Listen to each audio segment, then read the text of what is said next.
जयसिंगपूर नगरपरिषद प्रभाग क्रमांक 13 मध्ये जॉन सकटे यांची अपक्ष उमेदवारी ठरली चर्चेचा विषय। नगरपरिषदेच्या सर्वसाधारण निवडणुकीत प्रभाग क्रमांक 13 मध्ये चुरस वाढत असून अपक्ष उमेदवार म्हणून उभे राहिलेले जॉन सकटे यांनी स्थानिक राजकारणात नवे समीकरण निर्माण केले आहे।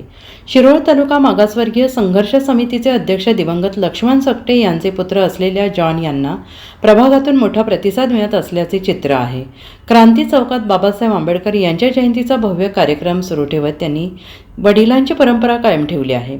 लक्ष्मण सकटे यांच्या निधनानंतर ही परंपरा खंडित होईल अशी चर्चा असताना जॉन यांनी ती पुढे नेण्याची जबाबदारी यशस्वीपणे पार पाडली। धाडसी आणि मितभाषी स्वभावामुळे समाजातील सर्व घटकांमध्ये त्यांनी आपली स्वतंत्र ओळख निर्माण केली आहे। गेल्या 2 दिवसात त्यांच्या प्रचाराला मिळणारा पाठिंबा पाहता प्रभागातील राजकीय वातावरण एका वेगळ्या दिशेला वळल्याचं दिसत आहे।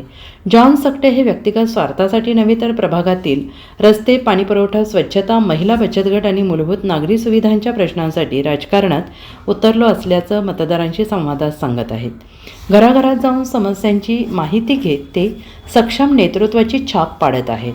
साधेपणा, मोकळेपणा, संवाद आणि काम करण्याची तयारी या गुणांमुळे मतदार त्यांना योग्य पर्याय मानू लागले आहेत। युवक, महिला आणि ज्येष्ठ नागरिक या सर्व घटकांमध्ये त्यांना चांगला प्रतिसाद मिळतो आहे। निवडणूक काही दिवसांवर येऊन ठेपल्याने प्रभाग क्रमांक 13 मधील लढत अधिक रंगतदार बनलेली असून जॉन सकटे हे या प्रभागातील महत्त्वाचे स्पर्धक म्हणून पुढे येत आहेत। Bureau report, SBN Marathi, Jaysingpur.